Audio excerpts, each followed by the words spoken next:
Hello, welcome to our last model of the semester, emotionally focused therapy. Um, this week, because Friday is kind of a spring break holiday, um, the digital dialogue and the case conceptualization and things like that will be due next Monday. And we won't have um, the lab meeting on Friday because there's no classes. So I figure most of you guys can do the case conceptualization without much issue. We've done a bunch of them before. You know what to expect. You can kind of plug things in and get a sense for what you'll need to do for that case conceptualization. If you do have questions, of course, you can always email me, and I'm happy to meet with you if you need to. Anyway, emotionally focused therapy. So let's see, let's get going on this. The creators of emotionally focused therapy were kind of a team with Sue Johnson being in the lead, but she developed this while she was in her PhD program at the University of British Columbia. And Les Greenberg was her advisor. And he was already working on some things that kind of went into the creation of emotionally focused therapy. So Sue Johnson was getting her doctorate in education and counseling psych. So she wasn't necessarily focused on like marriage and family therapy, but clearly working with relationships was really important to her. So one of the things that Les Greenberg was doing, which she had been doing for a while, was something called task analysis, which is where you watch a lot of videos and then see kind of what was happening, what were the behaviors of the therapist that had positive outcomes. So um, Sue Johnson and Les Greenberg were working on this a lot, and so they were watching lots and lots of videos. You remember from solution focused therapy, that is also how Inzu Kim Berg um, and oh, her partner's name is escaping me at the moment, but that's how they developed solution focused therapy. Also, was just watching lots and lots of videos. So one of the things that she also noticed as she was doing this work, and people were trying to understand what is this couple dynamic, and how do we kind of have a theoretical model for it. And of course there was systems theory, but one of the things that Sue Johnson had studied also was attachment theory, which you guys are probably familiar with. You watched a little video on it, or that's one of the things to do this week, is to watch a video on attachment theory. Probably in your schooling, you've already been exposed to attachment theory and how that works.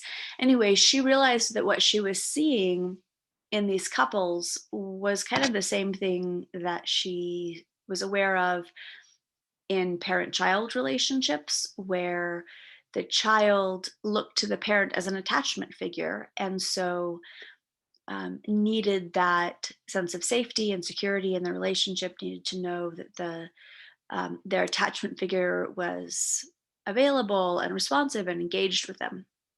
So she realized this is still a thing for adults. And as you know, from we've talked about with the neurobiology, we really are wired to connect with each other and to need attachment figures. So she saw this and thought, we need to incorporate this into a model. We need to have this be kind of a theoretical foundation. Um, so then Les Greenberg, who was advising her and working with her, had some humanistic kind of foundations. His mentor, when he was getting his dissertation, had worked with Carl Rogers, who was kind of the father of humanistic. He was the one, if you remember, we talked about with, I think we talked about it when we're talking about Satir, said basically we need to have unconditional positive regard, and we need to see people as being whole and good and maybe stuck, but to just treat them as um, with that positive regard, treat them with kindness and compassion because they deserve it, because humans are basically good and have these healing capacities.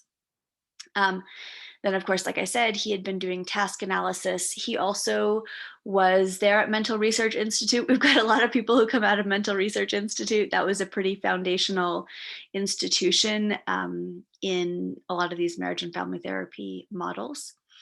And he also, as he was doing this task analysis, and he kind of started with a behavioral background, but was realizing there needed to be more experiential. And we talked about experiential with Satir also. And experiential is also part of IFS, that you have that new experience with different parts of you. So all of those things kind of went into emotionally focused therapy. So like I said, attachment theory is a foundation for emotional focused therapy. There's some of that humanistic element. It's also experiential. A lot of what happens in emotional focused therapy is to give people new experiences, new attachment experiences, and opportunities to kind of have interactions choreographed in a way that it feels different. It feels healing. It feels more safe. And Sue Johnson was just a natural at creating these. They're called enactments. And we've heard about enactments in some of those other models also.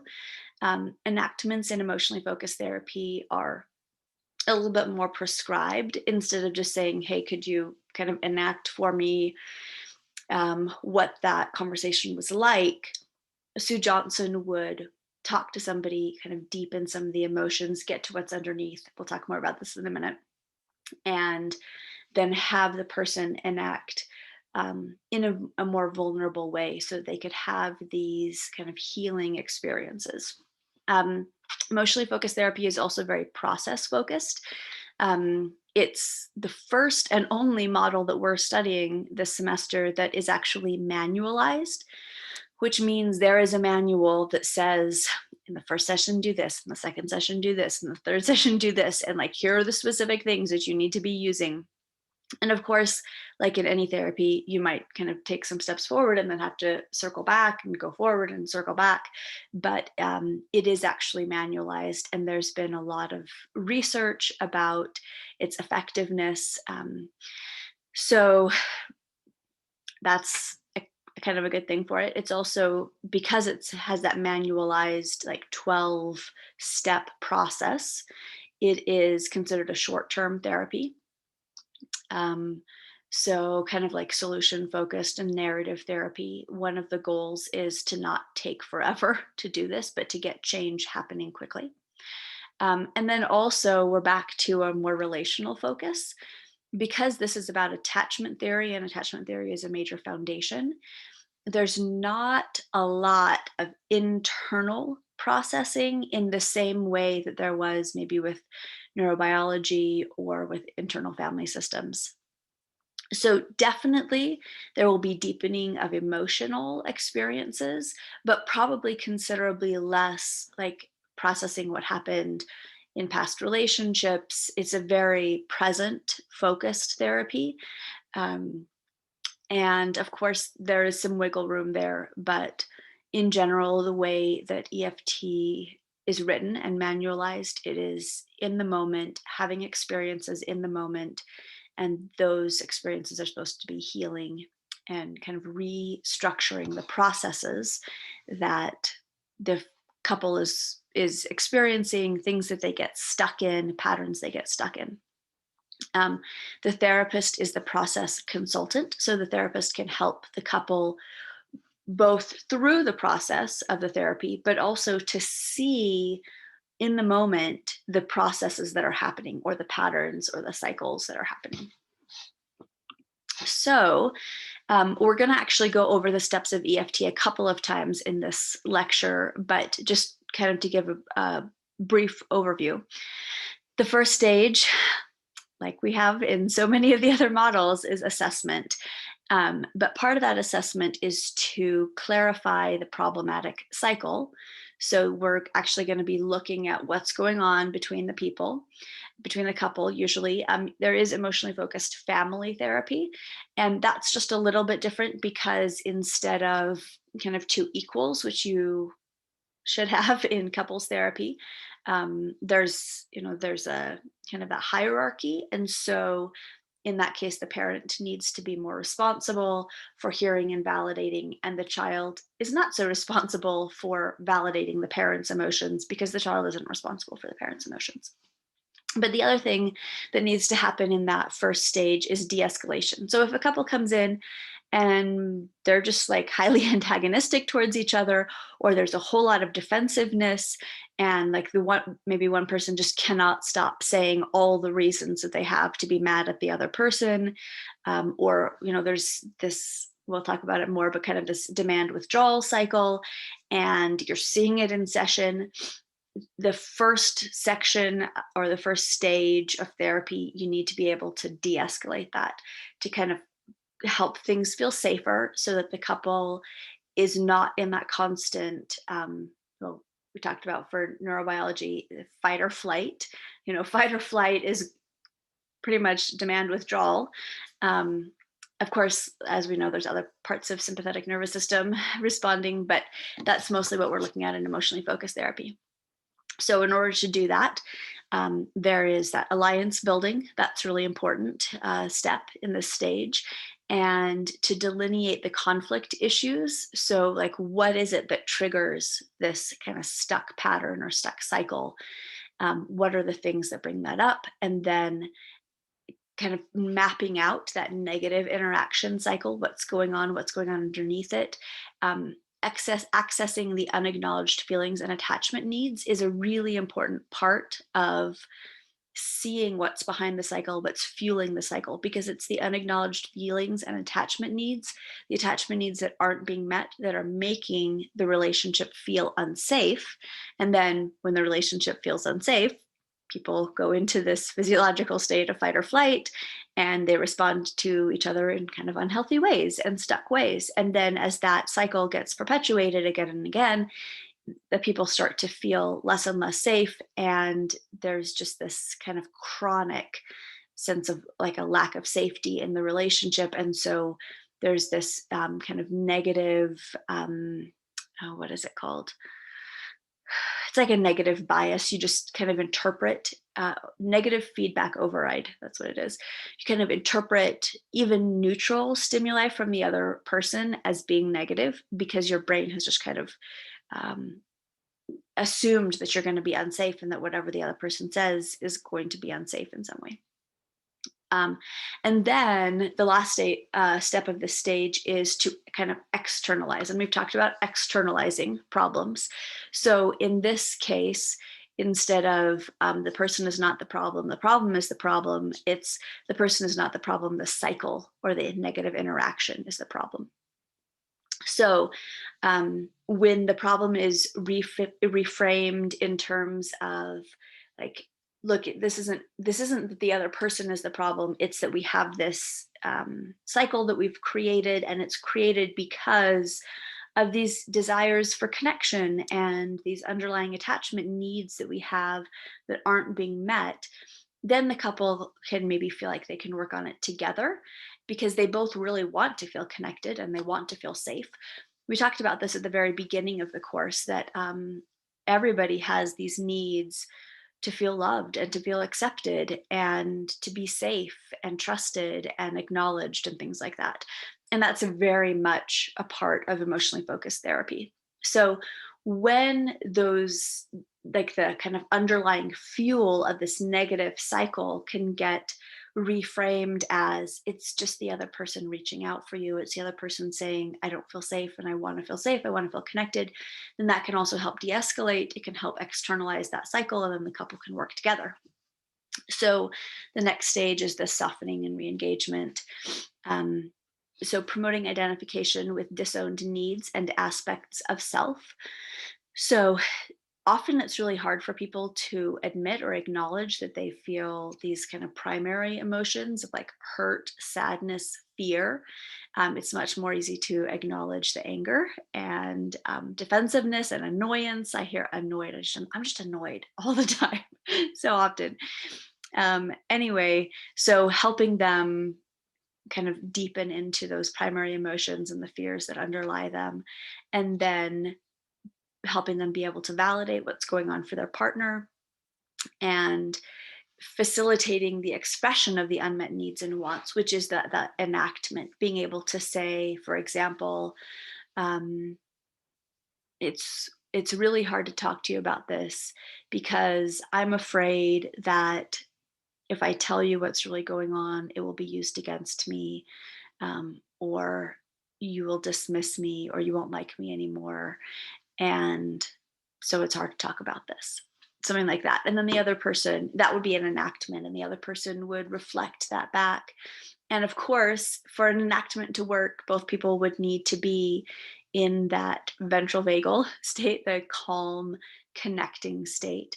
And so that de escalation part is important. And then as they have these experiences of being able to express and be heard and have that become safe and work together whenever they notice the cycle to stop it and to take a break and to reconnect, then that can be a powerful tool to help the couple feel safe again and to get out of this stuck negative interaction cycle. And then the last stage is just finding new ways to solve problems if they're feeling disconnected, which just happens because life is life and humans are humans, and maybe somebody had a bad day or didn't sleep well or whatever, and so they're gonna be kind of snippy or whatever it is. And so what do they do? How do they now solve whatever were those conflict issues from the beginning, and then kind of wrap things up, the consolidate new positions, is now we have a new cycle, and it's not this negative interaction cycle where neither of our needs are met. It's now kind of a positive experience, and we can acknowledge and meet each other's needs. All right, so the cycle that the therapist, or the process of the therapist, helps the couple recognize is pretty standard. This as you can see, this diagram is actually created by Scott Woolley, who is a EFT therapist and trainer. I got some training from him a couple years ago. And so this wasn't part of the original EFT. I think this came in probably in the 2000s. EFT was created in the 80s, 1980s. But and the next slide will look at what was more part of that kind of task analysis, what Sue Johnson saw would work in couples therapy, that the kind of tasks, and that's called the EFT Tango. We'll get to that in a minute. So the therapist would, as the process consultant, maybe ask the couple, can you walk me through an interaction you had recently that was kind of an example of what goes wrong in your relationship or when you're feeling disconnected? And so they'll slowly take them through it. What did he say? What did she say? Okay, so that's maybe the behavior. And maybe they talk about, is this common? Is it usual that one person will kind of reach out or pursue and the other person will withdraw? Do you guys sometimes switch positions? Is it sometimes that until it gets too overwhelming or whatever? So that's kind of the behavior. What do we expect to see? What are we seeing? What is the other person seeing from their spouse that then is gonna push them into their side of the cycle? But below that behavior, what are the beliefs that you have that cause that behavior? So when we have some kind of stimulus, there's not an immediate, or there doesn't have to be an immediate response. Obviously, there often is an immediate response, and it's like things are kind of happening pre-consciously, and we respond without even thinking about it. But at some point, there was some conception of what this means and how it feels, and maybe that came from childhood or whatever.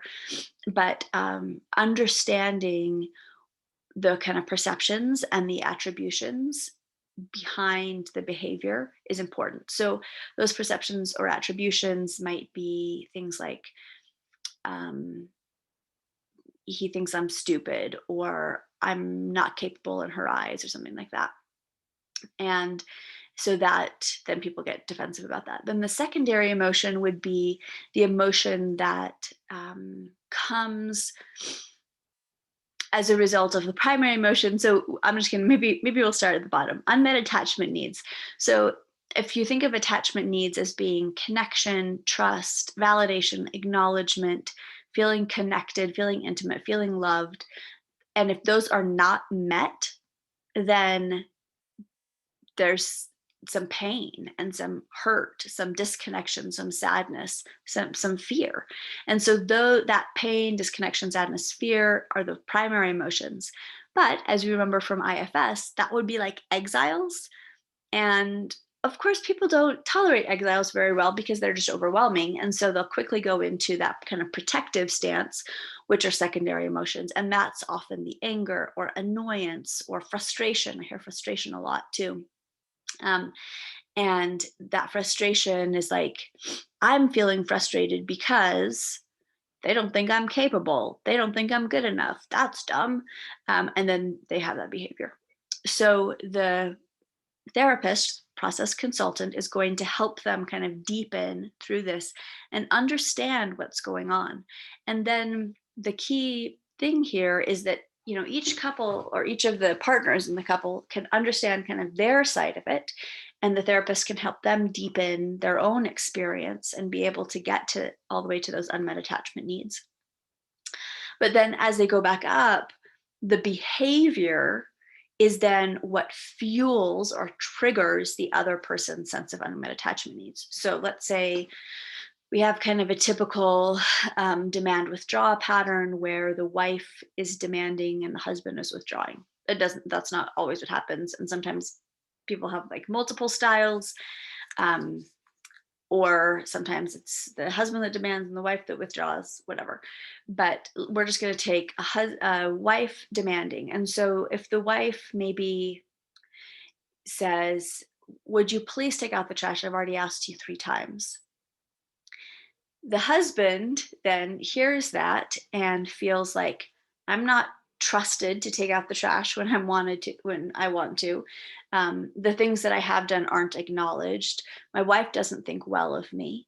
And so those unmet attachment needs get triggered, and then that hurts, and maybe he feels hurt, he feels undervalued, unappreciated, those primary emotions. And then the secondary emotion would be anger or frustration. Why are you treating me like this? Clearly, I am capable and I can take out the trash whenever I want to take out the trash, and I'm going to handle it. So just lay off, lady. Secondary emotions. The perceptions and attributions there would be, she doesn't trust me. She doesn't think I'm capable of handling this. And then instead of going and taking out the trash, he just gets sullen and withdraws. And then because he's withdrawn, she feels like he doesn't hear me. He doesn't value my requests of him. He doesn't value our partnership. And I am not respected. I have to do everything. I'm alone. And so then that feels painful, sad, hurtful to her. And then she, of course, those kind of exile feelings are not tenable for very long. So then she gets frustrated with him. The perceptions and attributions would be, he doesn't value me. He doesn't pull his weight. I'm in this all alone. And so then she nags some more. And there we have it, this whole cycle. And they just keep going around and around and around. Okay. So when I map the cycle with a couple, I actually do it a little bit differently, because we all got to kind of tailor these models to our own thing and integrate them as we will. And of course, you all know I integrate IFS a fair amount and some of that neurobiology. So when I start mapping a couple's process, often the first thing I will do is some sculpting, which of course I'm pulling in from other models. Sculpting is not actually a thing that is part of emotionally focused therapy, but I'll use the sculpting to have the couple show me, what does your relationship feel like now, and what would you like it to feel like? And the what would you like it to feel like lets me see and lets them experience, I want some of these attachment needs to be met. So I don't often give couples the thing that you see there on the right. But if they are having a really hard time coming up with words, or it's just really hard for them to deepen or say what's going on, I might suggest some of these. Or if we don't get all the way through the cycle or kind of mapping that cycle or the process, I might give it to them as homework. So often what I see in these sculptures is those things on the top, what I want in my relationship. I want acceptance, approval, success. Like, I want us to feel like a success. I want us to be working together. I want us to have a sense of direction. I want there to be tenderness and hope and validation, connection, appreciation, trust. That's a big one. I hear a lot of people say, I want to feel understood. I want to feel wanted. I want to be a priority. I don't feel like I'm a priority, maybe. I want to be acknowledged. I want to feel safe. I want there to be affection, like maybe physical affection, or maybe like we just hold hands. I want there to be a sense of comfort, of progress, that forward moving movement, like direction and success. I want there to be love. I want to feel known, respected. Um, I want there to be commitment. I want there to be understanding, empowerment. Like, I want to feel empowered in my own relationship, not kind of like pushed down and undervalued. I want there to be companionship, peace, partnership, stuff like that. Those are the ones that I hear often. So I included those there. Um, and so then once I help couples see, look, you're really on the same page. You actually want the same things in your relationship, which sometimes is a revelation. And at that point, it can be hard for couples to believe. Like, they have been stuck in this negative interaction cycle and making these negative attributions for so long. It's it's powerful to have what the other person wants sculpted, and of course they take turns, they each sculpt both of those prompts, um, because they've kind of lost track of the fact that maybe their partner actually wants the same things that they want. And because they have started to feel like they're working against each other instead of working together. And then another thing that I do is that I kind of combine the perceptions and attributions with the unmet attachment needs. Meaning, I'll say, what is the fear here? So, fear, because obviously those unmet attachment needs feel like I'm not safe. Um, that's kind of our physiological foundation, is safety and danger. And so what's fueling this whole cycle is a sense of danger. And so the perceptions and attributions are something that these are beliefs that make me not feel safe. And so they're beliefs about my attachment needs not being met, and that makes me not feel safe. So I kind of combine those two. I'll talk about that foundation, and then we talk about their fears. So you see there under the what I want in my relationship, when things aren't going well, I'm afraid. I'm afraid that I am. And people, it's often like we really have to deep into this. And because these are exiles, as I kind of conceptualize them, people are often, it's hard for them to acknowledge or be aware. And sometimes it takes some real deepening and just softening and slowing things down, really exploring how people feel. But often they're afraid that they are worthless, inadequate, incapable, that they're not trusted or trustworthy. They feel inferior, rejected, not safe, unwanted, left out, stuck, alone, weak. Often I hear people say, I feel like a burden, I feel abandoned, unappreciated, I'm a disappointment, I'm unacceptable, I'm not understood, I'm not a priority, I'm failing, or I am a failure. That's a big one too. I'm not important, I'm powerless, I'm not respected, I'm unattracted, I'm disconnected. And that's some of the things that people are afraid of that really fuel the cycle. And then when they think about that, and then I help them identify those primary emotions, I feel scared, overwhelmed, hurt, anxious, insecure, sad, ashamed, fearful, lonely, panicked. Um, and then because of those, then we get to the protectors. I feel angry, vindictive, jealous, frustrated, flooded, disgusted, defensive, ashamed, contempt, annoyed, hostile, desperate. And then when I feel that way, I tend to, and then here we have the behaviors: criticize, avoid, complain, belittle, exaggerate, lash out, provoke, punish, defend, close up, get quiet, lecture, act arrogant, escalate, meaning like make things louder or bigger, manipulate, call names, nag, leave, withhold love, be sarcastic, demand, provoke, rationalize, bring up the past, blame, yell, judge, withdraw, deny, bully, or control. So those are kind of some of the big ones that I see. Sometimes people have some other ones that, of course, they can put in there. So I help the couple map that attachment or that cycle, where the attachment needs are not being met, and then often it will be happening in the room. And so once we've kind of mapped that out, and often when we map it out, just that process of mapping it out helps people start to feel better. They're like, oh, now I understand. I understand why we're acting that way. I understand why I'm acting that way. I understand why they are acting that way. And so, like I said, getting them on the same page and kind of being able to start to externalize the problem helps them start to feel like a team. And that can be really powerful. And then as this cycle comes up in session, because this is something that the couples do all the time. And so maybe I start to notice one of the couples is, or one of the partners is like being really defensive. And so I'll say, hey, I notice like you're saying a lot of things that are reasons that you're upset. It seems like we're back in this defensiveness. And I'm guessing that means that right now you're feeling like you're not very valued, because that's kind of part of your cycle. And when we slow it down, then usually the person can say, yeah, that is what's happening. And then we can slow it down even further, or maybe do an enactment. And sometimes people don't feel safe with an enactment at first.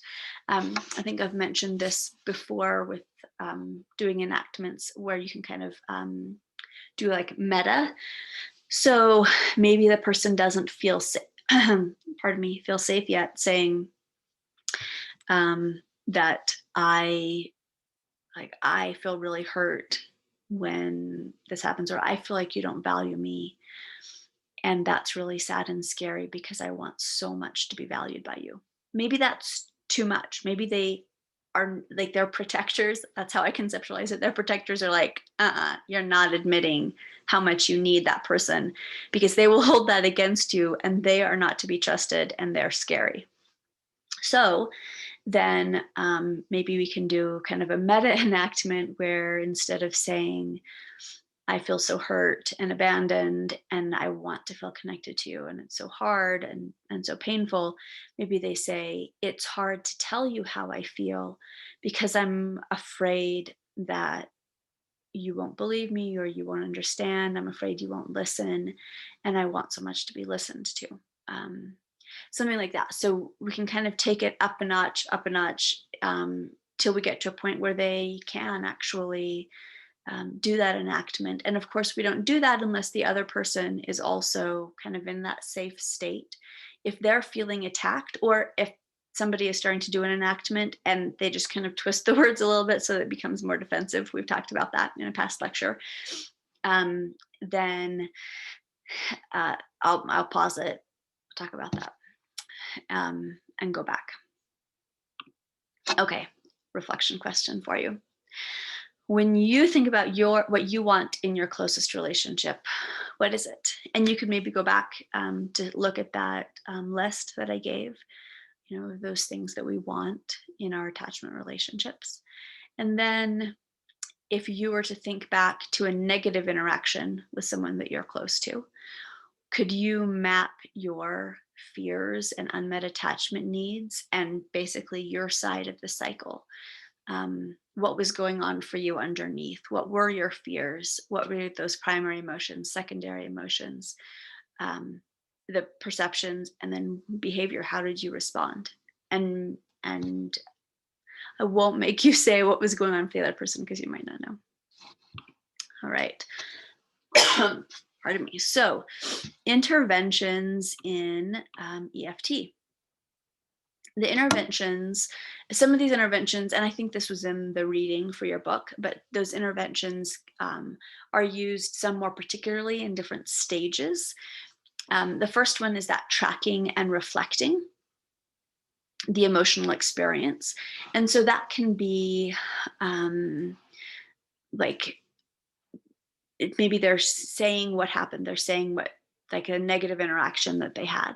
And so you're just tracking that. Oh, so this happened. Am I getting that? Okay. Was there anything more? And then this happened. Okay. And they responded that way. Okay. What was underneath that? So you're just making sure that they see that you are following what they're saying, you are attuned to them, you're listening so that they feel seen and heard. And then that, of course, is about helping them feel safe in therapy, safe in their relationship with you. These same attachment principles apply in the therapeutic relationship. People need to feel seen and heard, and like you're accessible and responsive and engaged with them, in order for them to trust you to guide them through this process. Evocative responding, and immediacy. So often people in therapy cry, and so maybe they'll say something and then their eyes will fill up with tears. And so evocative responding is like, wow, I see that really, that's really hard. That really brings up a lot of emotion right now. And so you're responding, but also in a way that helps people acknowledge what's going on in the moment, acknowledge the emotions that they're having, and then open up and talk about them. So they're getting in touch with their own experience. And maybe you can say, what is that? What is that emotion that's coming up for you right now? Can you help me understand? And so then they can, by you being immediate, seeing what's going on, and pointing out what's going on, you can help them be aware of and acknowledge what's going on, and talk about it more. Validation. You guys know all about validation, I'm sure. This is basically about legitimizing clients' emotional experience. So, if they maybe talk about how hard something was, or, how they felt, just saying, yeah, that was really hard, or you felt so hurt by that. Um, Sue Johnson, you probably saw in some of the clips of her therapy, she just reflects, reflect, reflect, reflect, reflect. And reflecting, like she'll kind of take the last few words, pardon me, that the person said and just say it back. Like, when this and this happened, um and he wasn't there for me, and blah blah blah, and all this, and I felt so overwhelmed. And she'll just say, so overwhelmed. So that can be the validation, like you're listening, you're there, you're attuned, you're reflecting. Heightening, is taking whatever little snippet of an emotional experience, and often they'll like say, yeah, I felt really hurt by it, but there's nothing there, nothing immediate is happening. They have exiled that hurt, and you've got a protector telling you that they were hurt, but they're not in the hurt. And that makes sense. But heightening means we're not going to just say, oh, okay, kind of pass it by. We're actually going to expand, intensify that emotional experience. And so, if, let's say somebody says, yeah, I did that and it hurt. It really hurt. Can you tell me more about what hurt you about that? How did it feel? Where did you feel it in your body? So you're just helping them embrace and engage with that experience, by expanding whatever they've said, intensifying it so that they're in the moment with it. Empathic conjecture. is one that Sue Johnson uses a lot. Also, often people just don't have words for things, or they don't want to talk about how it felt because, again, we're like, this is exile, this is vulnerable, it's scary, I don't want to acknowledge it, especially in front of this person that feels like a threat to me, even though I want to feel close to them. And so empathic conjecture might be, wow, if I was in your shoes, I think I would feel really lonely at that point. And maybe the person's like, yeah. And then like, can you tell me more about how that was lonely for you? So you're helping the person have the words, but then if they say, yeah, you don't just leave it at that, you help them expand it, so that they can identify those emotions and again, kind of expand the experience. And then you know that you're not just putting words in their mouth and they're not just agreeing with you because that's the easiest thing to do. Yep, sure, that's how I felt. But instead, they're sharing what was actually going on for them. Empathic conjecture can be helpful. Sometimes people, especially when they've had trauma, have alexithymia. I think we've talked about alexithymia before, where they're just really pretty out of touch with their emotions. Emotions aren't safe, they get cut off from their emotions. And so, slowing things down a lot and using that empathic conjecture, um, they might deny however they were feeling still. But when I, as a therapist, maybe say, wow, in that situation, this is how I would have felt. I wonder if that fits for you. Then maybe they start to think, hmm, how did I feel? I really haven't acknowledged how I felt. And this therapist is saying it would be acceptable and normal to feel this certain way. Um, so then maybe it helps them start to have it be safe, have it be acceptable, to get more in touch with those emotions and to identify them. Replaying interactions. So that's, of course, we talked about doing that with mapping somebody's cycle. It helps clarify the emotional and behavioral steps of the interaction, what's fueling it, what things then trigger the other person, things like that. So you're just basically going through what happened. And of course, tracking and reflecting as you're doing that.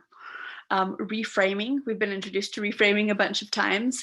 You're basically taking however the person, maybe one person says, he's my spouse just always shuts down and pushes me away. I don't think he really wants to have anything to do with me. And so then reframing would be something like, when he pushes you away, you're afraid he doesn't want anything to do with you. I wonder if he's pushing you away because he is afraid you don't accept him. And so that's just a reframe. It's, hey, here's a new way to think about it that maybe isn't like you're being rejected, maybe he's feeling rejected. And so maybe you don't need to feel like he is the threat and be so defensive. Maybe you could see him as also vulnerable in this situation, and that leads to these more positive perceptions. And then we've already talked about enactments and how those go. Those get choreographed, like I said, in EFT. And if it's not going as choreographed when the enactment starts, you stop the person and say, okay, just a minute, I think I'm hearing some defensiveness or something like that. And I always ask, I don't ask somebody to do an enactment immediately, like, okay, could you turn to your spouse and say this? I'll say, um, how would you feel about turning to your spouse and saying this? And often I hear that would be awkward, or I don't think I can do that. Even if we've just talked about it in front of the spouse, I don't think I can do that. Um, so that's kind of the clue for me about when we need to kind of go meta with that enactment. It depends on how they're feeling. And sometimes if they say it would be awkward, I'm like, awkward, like uncomfortable, but I could do it awkward, or awkward, like super overwhelming. There's no way I can do that. So, I'm still trying to understand. Okay. So, this was, like I said earlier, the 5 basic moves of EFT, the EFT Tango. Sue Johnson just really likes the image of a dance, that couples have this dance that they do together. And unfortunately, when they come in for therapy, they're usually stepping on each other's toes hardcore, and maybe they start intentionally stepping on each other's toes or whatever it is. But this was the process that she used in therapy that was the result of that task analysis. So, um, and also, because emotionally focused therapy, it was originally conceptualized as being for between couples, but it could be expanded to emotionally focused family therapy. Or Les Greenberg, sadly, Les Greenberg and Sue Johnson kind of had a split, and Sue Johnson took her model and named it emotionally focused therapy, and Les Greenberg took the model and applied it more to individuals and called it emotion focused therapy. So there is a difference, actually.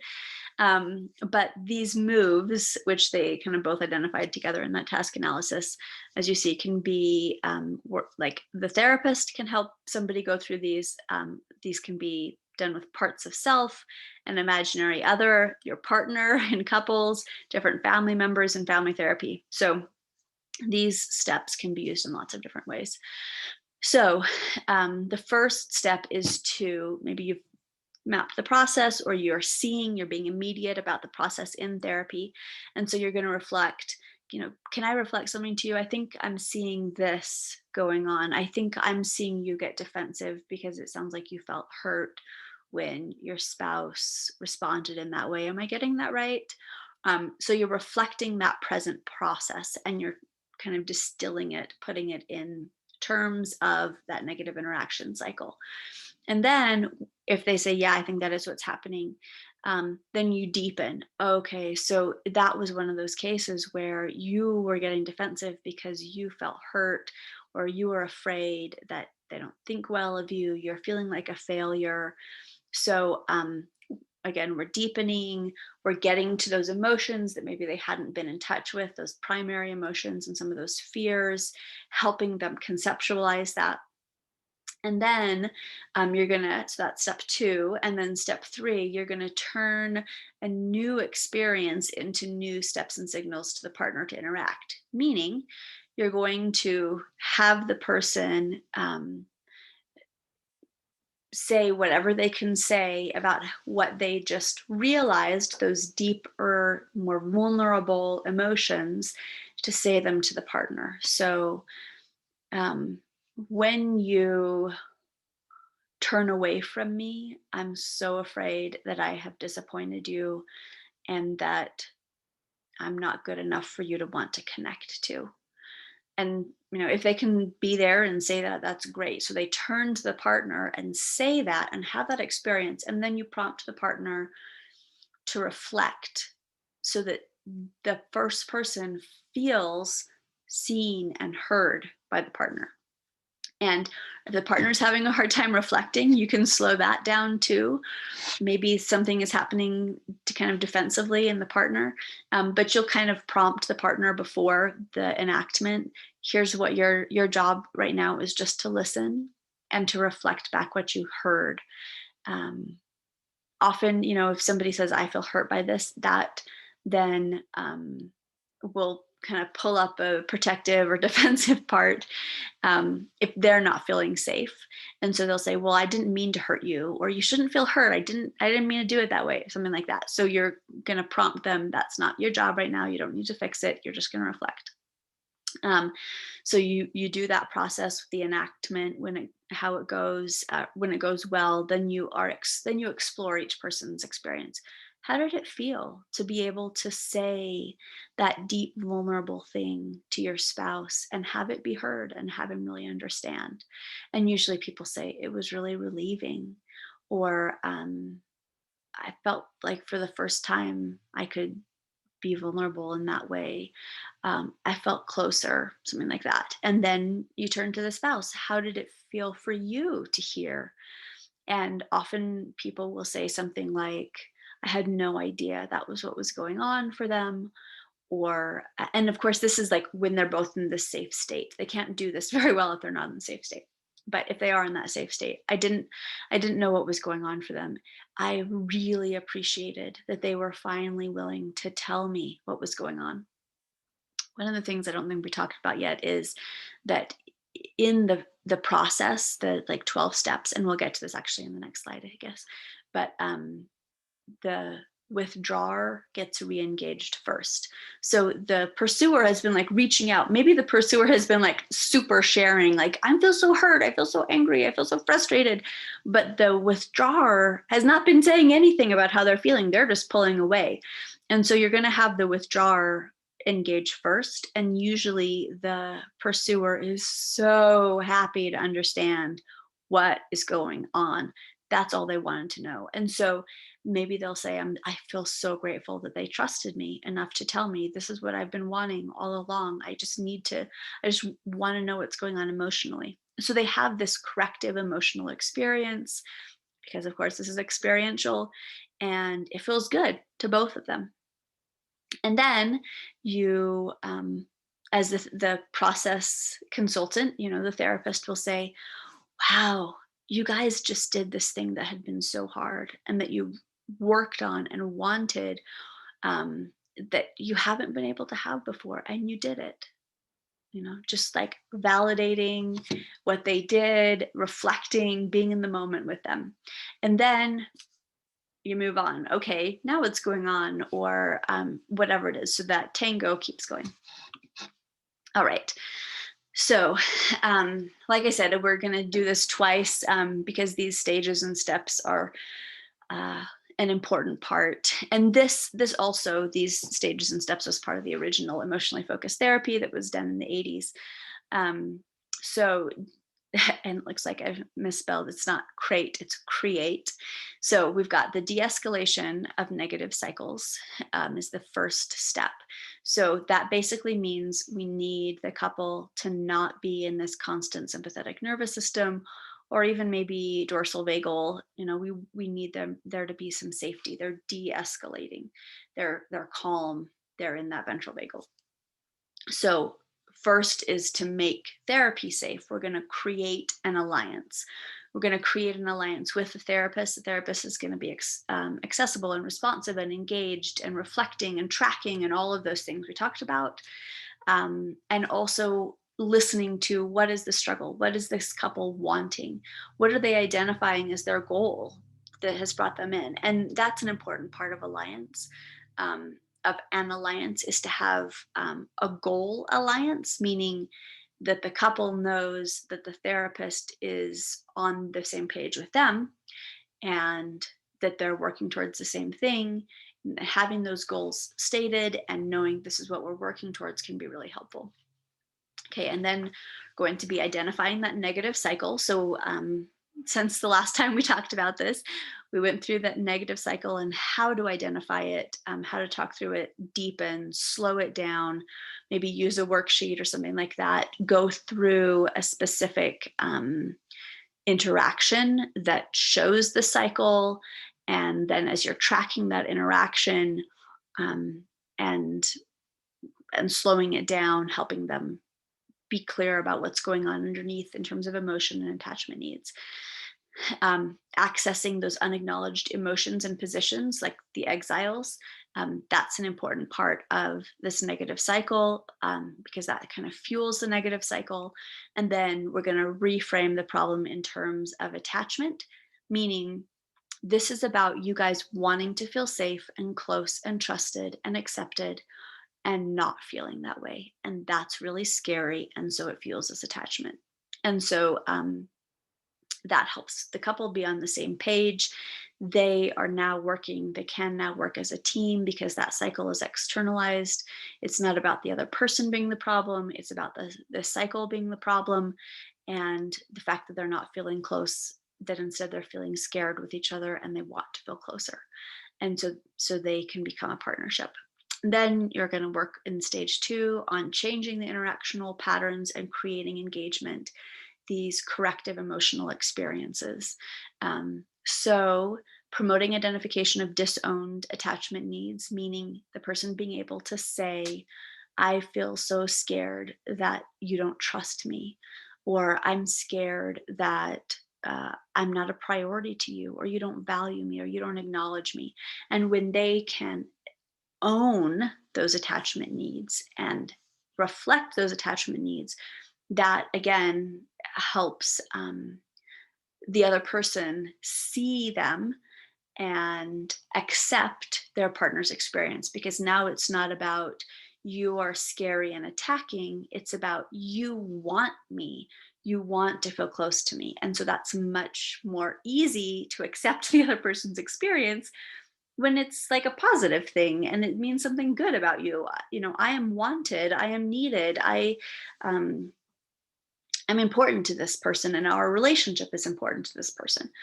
So owning those attachment needs and desires then promotes the acceptance of the partner's experience. And all this is happening through those enactments and through that EFT tango, where just the stage 2 is a lot about tango, tango, tango. We're just doing this again and again. Um, the direct expression of needs while strengthening attachment is going to be, again, part of the tango, the enactment, the reflection, the how did that feel? What does this mean? And then, like I mentioned, you're starting with the withdrawer first.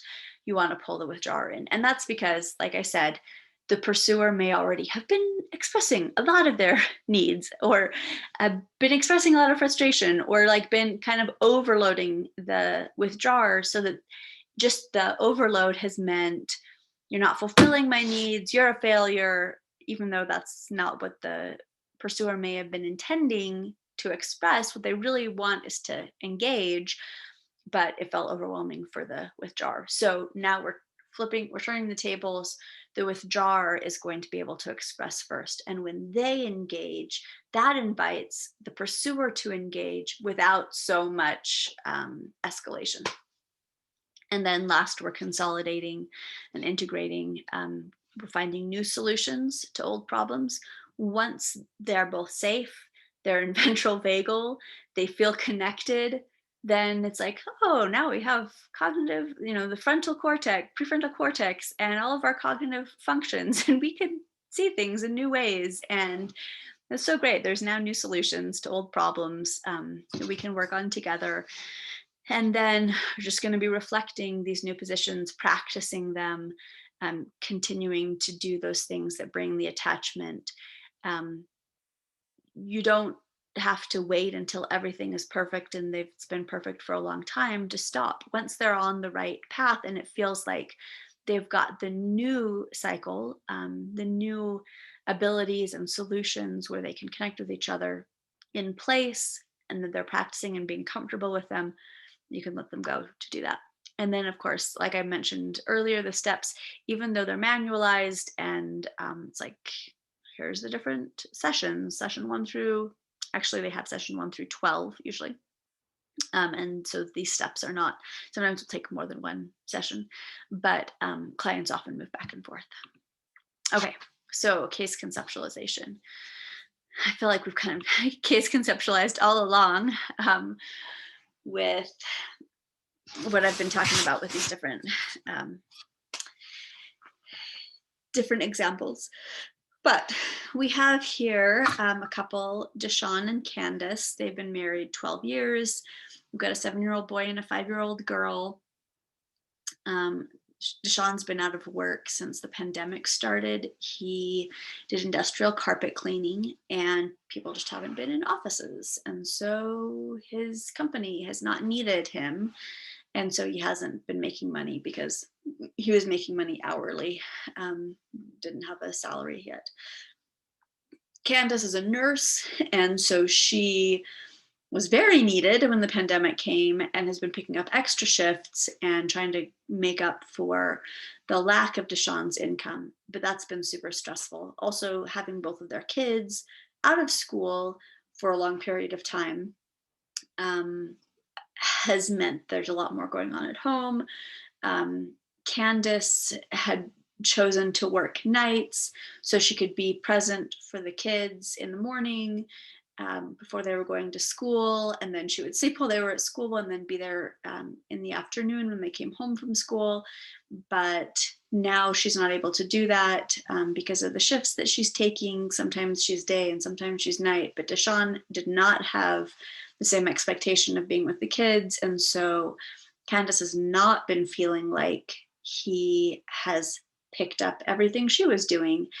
She reports feeling like she does everything, and she gets pretty critical of Deshawn. It's like, you don't have a job, you're not bringing in money. You could at least do the house cleaning and look after the kids and make sure they're getting on their remote schooling and things like that. She's also frustrated because she would really like to be spending more time with the kids. She doesn't like that she's having to pick up more shifts. That's not happy. It's stressful for her. She wishes that Deshawn would go find another job. Of course, that's been difficult for him, and he feels like being a Black man makes it even more difficult. The jobs that there are often, already taken, or he doesn't feel like he is seen as a suitable candidate, which kind of um, exacerbates his feeling depressed, shut down, and he feels like Candace kind of has no use for him. So, um, as a therapist, having them come in to therapy, I first ask, how are you feeling about being here? What brings you in?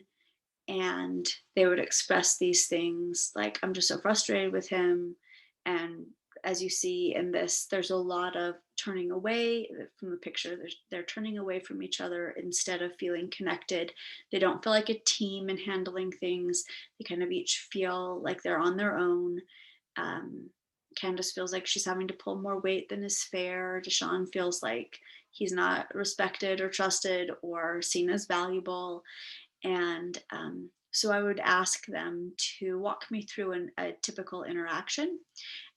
So Candace brings up she got off of a shift at, um, so her shifts are 7 to 7. So she got home from her shift at about 8 p.m. and found out that the kids had been on video games since they got home, or since their online school was over, and dinner hadn't been made. Everybody had been kind of snacking and the kitchen was a mess, and Deshawn was playing video games too. And so she just was tired and frustrated and just laid into him and started telling him how worthless he was, and um, criticizing the fact that he hadn't cleaned up, he hadn't made a healthy dinner for the kids, he hadn't facilitated them doing their homework, or engaging very well with their classes. And as she's going on and on and on, you see Deshawn just, or I would see Deshawn just kind of shut down more and more, turn away, his shoulders kind of slumped. And when I ask what's going on for him or what it was like for him, he just kind of shrugs, like, I don't know what I can even say. Um, Obviously, I'm useless and worthless in her eyes. And then him saying that kind of triggers him some more, triggers her some more. And she's like, well, you haven't always been, and you could just get off your butt and you wouldn't have to be such a, whatever. And so you can slow that down, say, so it sounds like I'm seeing you, Candace, are really, there's criticism and frustration. So criticism, there's the behavior. The perception or attribution is, I'm alone in this. I'm taking care of everything. I don't have a partner. I'm overwhelmed. Then there's the frustration and the anger is that secondary emotion. And then help her deepen into the primary emotion. Primary emotion would be hurt, lonely, exhausted, and the fear, just like kind of that same as the attribution. Like I said, for me, I kind of consolidate those. But that fear would just be, I'm alone and I can't count on my partner, and I don't think I can carry this off all on my own. I'm just like, I already feel like things are going downhill and I'm failing, And I'm worried about the kids. It's going to be like they lost a whole year of school. So, um, so that's what's going on for her. Then I would ask Deshaun, what's going on for you? And, maybe he's just like, I don't know. I don't know. So, we've got dorsal vagal. He's just really shut down. It's hard for him to even be aware of what's going on. Um, uh, when I maybe ask, or reflect, it seems like you're really shut down. It seems like when Candace says these things to you, um, I think if I heard that, I would feel pretty worthless. And maybe he kind of shrugs and nods, and I say, "Could you tell me more about that?" And maybe he'd say, "Yeah, I know she thinks I'm worthless, and she's probably right. I am worthless." And then I'd maybe reflect back, wow, that sounds really sad, really painful. Um, what's going on for you? Am I getting that right? Is that sad? Is that hard? Maybe he'd kind of shrug again. Yeah, I wish she thought well of me. I really am trying. I don't think she has any idea what it's like to only have a high school education because she's got an RN, and a black man with a high school education. It's not like people are knocking down my door, try to give me a job. And so yeah, I wish she understood. And so just helping him deepen, get to those primary emotions, that fear. I really am, like, I really do. I am afraid that I'm worthless in her eyes. Um, could talk about what they want. What do you want in a relationship? They would probably both say they want to feel like partners. They want to feel respected. They want to feel like they're moving forward in a good direction. They want to feel understood, things like that. Um, so then I'm just going to kind of skip through this. But let's see. Then another, oh, I'm going to pause for a second. Okay, sorry, I had to pause. I realized I didn't know what time it was, and we're running into our lab time. Anyway, um, so I would help them, starting with Deshaun, of course, be able to turn to Candace and say, when you get on my back about how little I'm doing, I just feel more worthless. And I'm afraid that I'll never be good enough for you and you shouldn't have married me. And I really wish, or I really want to feel respected and trusted by you.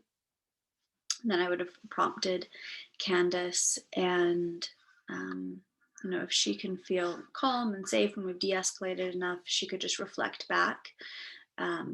So you feel pretty worthless, and when I tell you how frustrated I am, you're afraid that you're not good enough and that you'll never be good enough for me.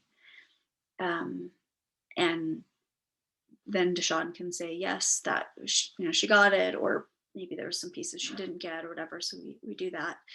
And then I'd ask, um, Deshaun, how did that feel to be able to share what's going on inside of you with Candace? And maybe he'd say, we haven't ever talked about it. Uh, I think she just assumed I don't care and I don't want to do anything, but I really do, and it's just really hard. And so I'm glad she could hear what's going on for me and actually listen. And then I maybe ask Candace what's going on for her, and maybe it would be hard for her because she really is feeling alone and overwhelmed. But maybe she'd say, I didn't realize that me reaching out and asking for help so much is just shutting him down further. I really do want to be with him. I don't want somebody else. And um, I do admire him. And so it was helpful for me to hear what was going on for him. And then say, wow, you guys, you did it. You did this thing where you reached out for each other and you were there. And the other person was able to engage with you. How was that? And feels good. So then we might do once Deshawn has been able to do enactments and feel completely understood and engaged, then maybe it would be Candace's turn, and she could say, Deshawn, you think that I've got my life put together and that I'm like so impressive and well educated or whatever, but I feel like my life is falling apart. I feel like I'm failing all the time. I'm failing our kids. I'm failing you. I'm overwhelmed. I'm scared that I can't keep this up. And I need you. I need you to be my partner in this. And then Deshawn could reflect that back. So you're feeling pretty overwhelmed and scared too, and you really want me to be your partner and work on this with you. And then she could say, yeah. And then I'd ask her, how did it feel for that? And she could say, I haven't felt like I could be vulnerable. I felt like everything is on my shoulders and I just have to do it all. I can't let myself be vulnerable. I can't let myself even admit how scared I am and how overwhelmed I am. And so it felt good to be able to share it with Deshawn, because he's the person I most want to know me. And I think he can be a good partner because he has been a good partner. And I really respect him and I know he wants to work hard. And then Sean could talk about how it felt for him to hear that Candace is being vulnerable. And by this time, they're probably like not facing away from each other. And maybe they're holding hands or they're closer or they, something like that. Sometimes I'll even say, I wonder how it would feel to just hold hands if they're not holding hands. And maybe they'd like to do that. Anyway, so that's kind of a brief overview, case conceptualization, how it would go. Then as you help those enactments continue, help them start to feel safe with each other again, then they can be finding new solutions to the problems so they can move forward together. All right, I think that's everything for EFT. Like I said, the lab will not be happening this week.